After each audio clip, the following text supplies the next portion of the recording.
बेंगलुरु के चिन्ना स्वामी स्टेडियम में मैच हो, विराट कोहली को लेकर पूरे स्टेडियम में शोर हो, अनुष्का शर्मा के चेहरे पर बड़ी सी मुस्कुराहट हो और सामने सौरव गांगुली बैठे हो, तो भाई विराट का बल्ला कैसे आग नहीं बरसेगा। मतलब जबरदस्त आग बरसेगा। और आज बरसाया विराट कोहली ने, जबरदस्त पारी खेली, 50 रन ठोक दिया और 50 ठोकने के बाद जो एग्रेशन दिखाया, ऐसा लगा कि शायद सौरभ को संदेश दिया था। आप नहीं जानते तो याद कर लीजिए, चेतन शर्मा ने कहा था सौरभ और विराट को लेकर, हालांकि ये मेरे दोनों फेवरेट है, लेकिन फिर भी ये एग्रेशन जो है अच्छा लगा और चेहरों ने बहुत सारी कहानी बयां कर दी। लेकिन दिल्ली की कहानी नहीं बदली। दिल्ली की वही कहानी फिर याद आई। ऊपर के बल्लेबाज जो है उनसे रन बनते नहीं। 2 ओवर 3 गेंद में 3 विकेट गिर जाते हैं 2 रन पर। मसलन क्या करेंगी टीम? हालांकि पूरी टीम जो है उससे लगता है कि डांट फटकार की जरूरत है या एक नए सिरे से शुरुआत की जरूरत है। एक से एक मतलब नाम यहां पर हैं, लेकिन उन नामों का क्या फायदा अगर आप स्टैंड नहीं ले पाते, आप परफॉर्म नहीं कर पाते। और बहुत डिसअपॉइंटिंग सीजन दिल्ली के लिए रहा। ऐसा लग रहा है कि वो आखिरी पायदान के लिए बने हैं और आखिर तक उनकी टीम में कुछ बदलने वाला नहीं। लेकिन आरसीबी अनुज रावत की वो टुक टुक बल्लेबाजी के बावजूद एक रिस्पेक्टेबल स्कोर बनाती। हालांकि शुरुआत बहुत तगड़ी हुई थी, लेकिन अनुज रावत को भी समझना पड़ेगा कि भाई काम ऐसे ना चल बे।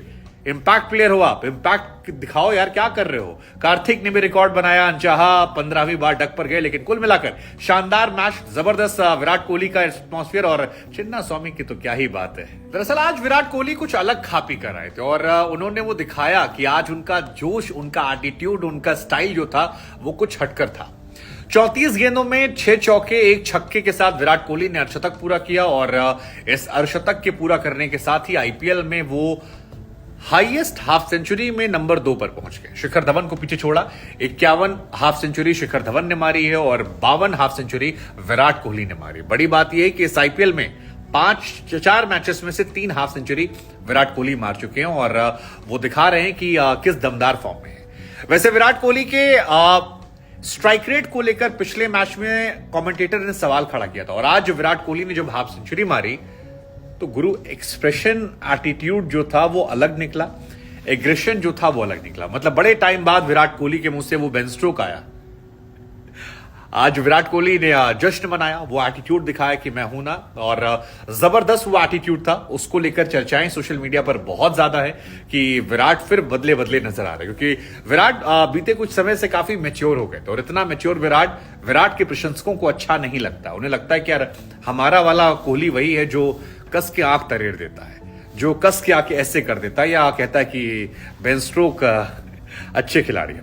खैर ये एटीट्यूड दिखा, लेकिन इस एटीट्यूड के बाद विराट जो है वो रन नहीं बना पाए और फिर आउट हो गए। अब इसको लेकर भी एक एटीट्यूड के बाद ही आउट। अगर बल्लेबाजी की बात कर ली जाए तो विराट के अलावा जो बाकी बल्लेबाजी है, कई लोगों ने तो अच्छा खेला, कई लोगों पर सवाल है। मसलन फाफ डु प्लेसी हमेशा की तरह शानदार रहे, अच्छी शुरुआत की, 4 ओवर में 40 रन से ऊपर चले गए। जिसके बाद अमन खान ने एक बेहतरीन लाजवाब कैच पकड़ा। इस कैच की जितनी तारीफ आप करेंगे वो कम है, क्योंकि ये one of the best catch of the tournament कह सकते हैं। 2 बार में उठा के पकड़ा।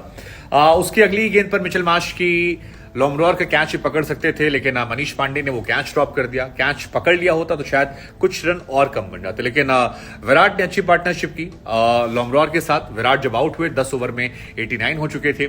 इसके बाद मैक्सवेल आए। मैक्सवेल ने आज आते ही 3 छक्के जड़ दी और ये दिखाया कि अभी बहुत जान बाकी है। मैक्सवेल के छक्कों की तारीफें हो ही रही थी कि मैक्सवेल भी अपना विकेट जो है वो गिरा देते हैं।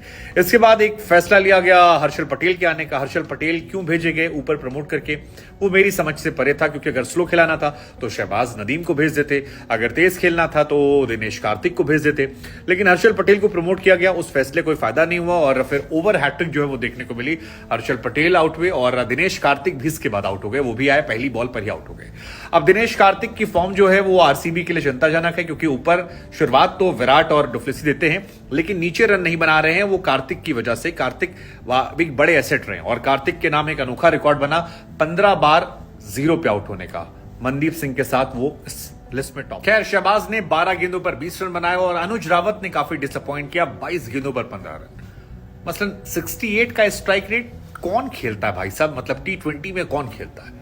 और वो भी वो खिलाड़ी जिसे इंपैक्ट प्लेयर के तौर पर लाया गया हो। मतलब अनुज रावत मेरे को बहुत डिसअपॉइंट कर रहे हैं। डिसअपॉइंट इसलिए कर रहे हैं क्योंकि दिनेश कार्तिक धीरे धीरे ओवर एज हो रहे हैं और कार्तिक की जगह अनुज रावत विकेट कीपर के तौर पर ले सकते हैं, लेकिन अगर आप अपनी फील्डिंग में ध्यान नहीं देंगे और अगर आप 68 के स्ट्राइक रेट से आखिरी ओवर तक खेलने के बाद रन बनाएंगे तो गुरु आपको टीम में कौन लेगा, और वो भी तब जब आपकी उम्र बहुत कम है। तो अनुज रावत अपना खेल सुधार लें, क्योंकि 2 मैच से इंपैक्ट प्लेयर में उन्हें देखकर मैं डिसअपॉइंट हो रहा हूं और उन्हें देखना एक्चुअली काफी बोरिंग हो रहा है। तो अनुज रावत को ध्यान देना चाहिए, क्योंकि जो 174 रन बने हैं, अगर यही 22 गेंदों में 40 रन होते या 35 रन होते तो शायद वो 200 के आसपास पहुंच जाते। और जिस हिसाब से शुरुआत विराट ने दिलाई थी, 10 ओवर में अगर 89 रन पर आपके 1 विकेट गिरे हैं और आप 174 रन बनाते हैं 6 विकेट पर, तो फिर ये टीम के लिए सोचने वाली बात है, क्योंकि हर मैच आपको गेंदबाज जुटाकर नहीं देंगे। आपकी गेंदबाजी अच्छी है, लेकिन आपका लोअर ऑर्डर जो है वो एक समस्या का सबब बन रहा है। और ये बात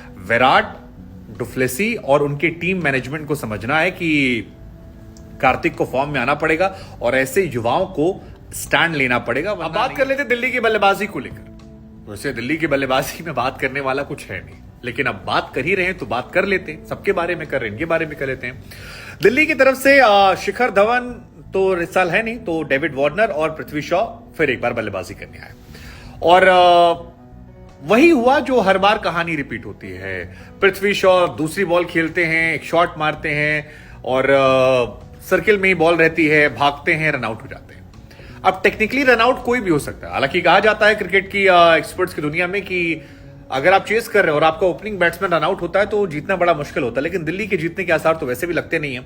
लेकिन डिसअपॉइंटमेंट पृथ्वी शॉ से इसलिए है क्योंकि पृथ्वी शॉ फुल एफर्ट नहीं देते हैं। अगर आप नजदीक बॉल गई और रन भाग रहे हैं तो आपको फुल अप्रोच देना पड़ेगा, लेकिन आपका मोटापा वो देखने को मिलता है। आपकी रनिंग बिटवीन द विकेट्स बहुत कमजोर है और अप्रोच उससे बड़ा कमजोर है। आप फुल लेंथ डाइव नहीं मार सकते।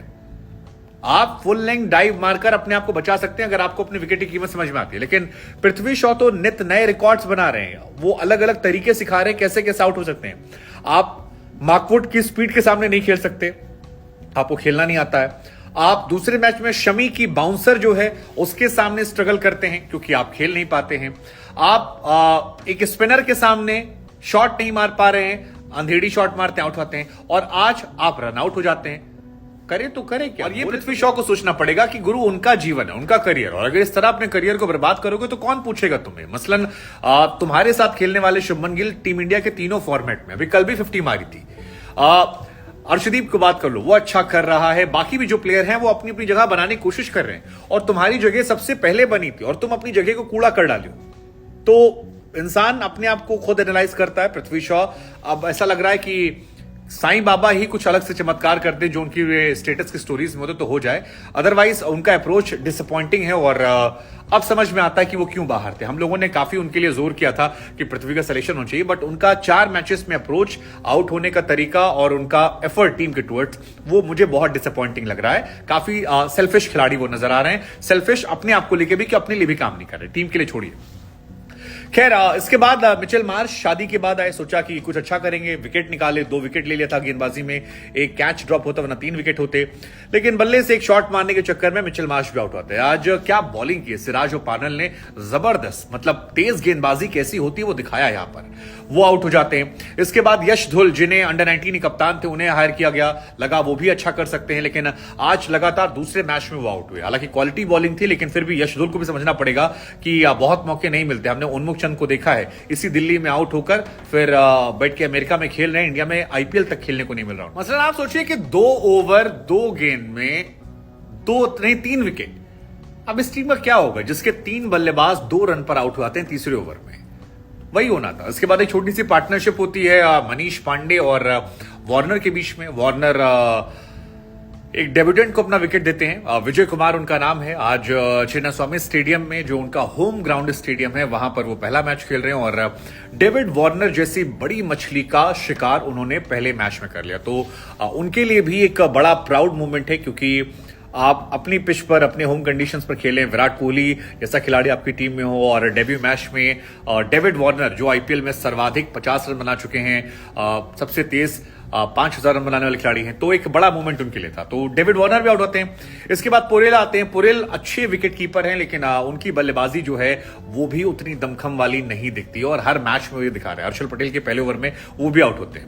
आलम यह है कि 9 ओवर में 53 रन पर 5 विकेट गिर जाते हैं और ये अपने आप में बताने के लिए काफी है कि इस टीम में बैटिंग में डेप्थ होने के बावजूद भी 7 नंबर पर अक्सर पटेल आते हैं। सोचिए, 7 नंबर पर अक्सर पटेल जिस टीम में हो, उस टीम के 10 ओवर में 50 पे 5 गिर जाएं। हालांकि किसी भी टीम में किसी दिन गिर सकते हैं, लेकिन 4 मैचेस में अगर एक ही कहानी हर मैच में रिपीट हो रही है तो फिर ये उस टीम के लिए बहुत चिंताजनक बात है। हालांकि थोड़ा सा सेटिस्फैक्शन जो है मनीष पांडे की बल्लेबाजी ने दिया, क्योंकि उनकी लेगेसी अच्छी है और आज दिखाया कि अगर दिल्ली की बल्लेबाजी की बात करें तो 14 गेंद में 21 रन अक्सर पटेल के और 38 गेंदों में 50 रन मनीष पांडे के। इसके अलावा इस टीम में बात करने वाला कुछ था नहीं। मनीष पांडे ने अच्छी बल्लेबाजी की, कंसिस्टेंसी दिखाई। मनीष पांडे लंबे समय से इन एंड आउट हो रहे थे, उन्हें बल्लेबाजी करते देख अच्छा लगा। लेकिन अगर दिल्ली को यहां से भी कोई वापसी करनी है, वापसी छोड़िए इज्जत बचानी है, तो आपके खिलाड़ियों को स्टैंड लेना पड़ेगा। डेविड वार्नर जब तेज खेलते हैं तब आउट होते हैं, स्लो खेलते हैं तो टीम परफेक्ट होता है।